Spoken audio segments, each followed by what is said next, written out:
पुसदमधील रस्त्यावरील अतिक्रमणावर नगर परिषदचा चालला हातोडा, परंतु काही काळात अतिक्रमण पूर्ववत होणारच। पुसद नगर परिषदकडून काही दिवसांअगोदर एक पत्रक जारी करण्यात आले होते। सदर पत्रकात नाईक चौक, बसस्टँड परिसर, नाईक बंगला, छत्रपती शिवाजी महाराज चौक ते पीएन कॉलेज यामधील रस्त्यावरील सर्व अतिक्रमण, यात हातगाडे, ठेले, दुकानाचे शेड व इतर सर्व अतिक्रमण नागरिकांनी स्वतः काढून टाकायचे आवाहन केले होते। त्यानंतर बऱ्याचशा नागरिकांनी सदरचे अतिक्रमण हे स्वतः काढून घेतले आहे। आज दिनांक 2 मे 2025 रोजी नगर परिषद पुसदने अतिक्रमण हटाव मोहीम हाती घेतली व नाईक चौक ते पुसद बसस्टँड, नाईक बंगला ते पीएन कॉलेज रोडवरील अतिक्रमण काढून टाकले। परंतु आज अतिक्रमण काढले, उद्या हे अतिक्रमण पूर्ववत होणारच याची चर्चा सर्वसामान्यांमध्ये सुरू होती।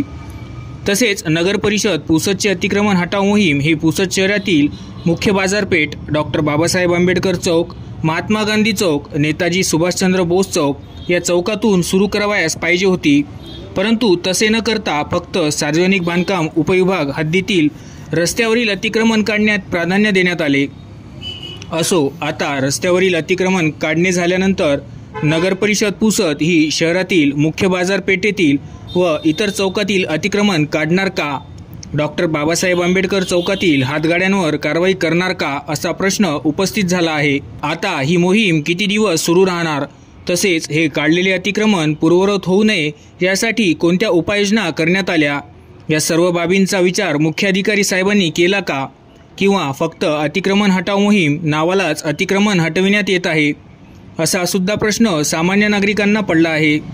नगर परिषदची आजची अतिक्रमणची कारवाई ही पुढे सुद्धा सुरू अशीच राहील का, की राजकीय दबाव आल्यास अतिक्रमण मोहीम थांबवण्यात येईल, अशी सर्वसामान्यांमध्ये बोलले जात आहे व शहराच्या आतील भागातील म्हणजेच मुख्य बाजारपेठेतील अतिक्रमण सुद्धा नगर परिषदने लवकरच काढावे अशी मागणी सुद्धा जोर धरत आहे।